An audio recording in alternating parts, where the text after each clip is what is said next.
Walking through Ghana's woodland, farmer Boampa Sanka treads carefully.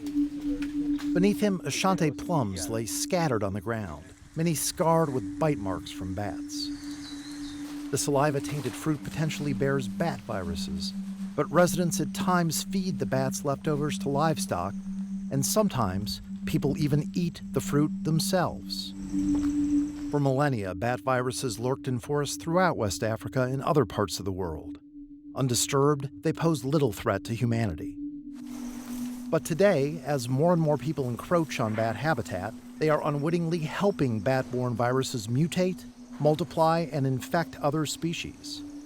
This collision between bats and humans is creating health risks across the globe, a Reuters data analysis found, and experts say it could trigger the next pandemic. In June 2022, Sanka's friend Mama Fate died of a mysterious illness. Lab tests later confirmed the 26-year-old farmer had Marburg, a deadly virus found in the Egyptian rusette, a common African fruit bat.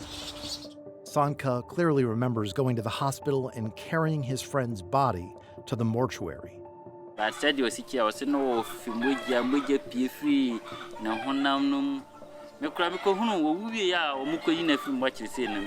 fact, I said, beginning no said this year, no, but according to I'm going to pay free na soon and nim. I said, no, I said, no, you need to say, no, we get them. So I said, well, yes, you would hear, or finish Samana, no, we Janet Bassa. Fate's infant son died of Marburg soon after. Their deaths came out of the blue. This was the virus's first known appearance in Ghana. But a Reuters data analysis found the area where the farmer lived and worked was among the likeliest places on Earth for just such an outbreak. Bats are a reservoir of all sorts of diseases that can pass on to man. Dr. Richard Suir is a bat researcher at the University of Ghana. As at now, I can say most of the zoonotic diseases are coming from wildlife. And bat is one of the key species that shed parasoonosis.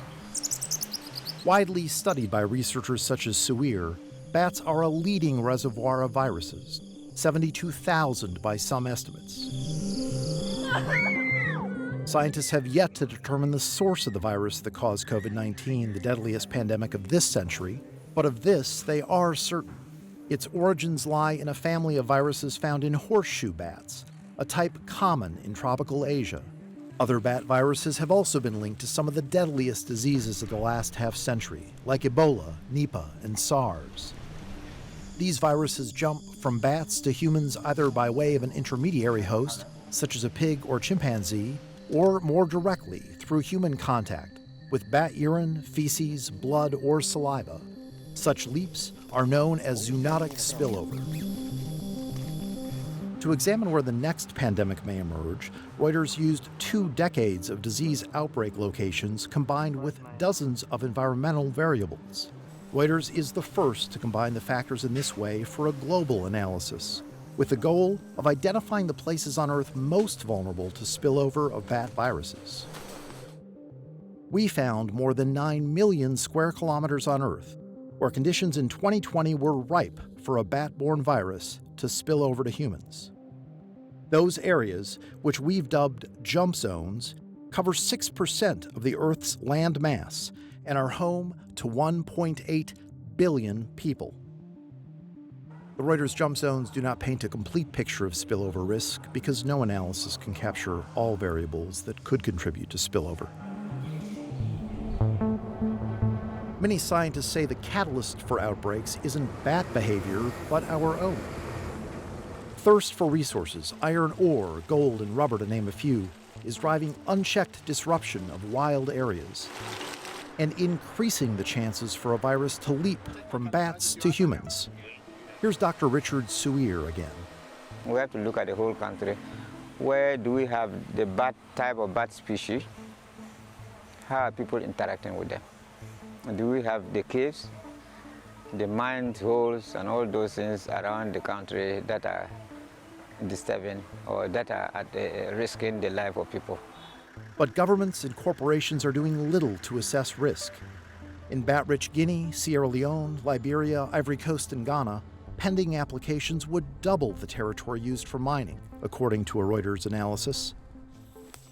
In Liberia, Finance Minister Samuel Twe told Reuters that talk of spillover risk has the potential to scare away investment the country needs for economic growth and improved living standards. But Mining and Energy Minister Gessler Murray said disease risk management must become part of standard mining practices. Almost 1/3 of that expansion would be in existing jump zones. So my advice is for us to wake up and listen to scientists and then start putting measures in place to prevent diseases that we could prevent.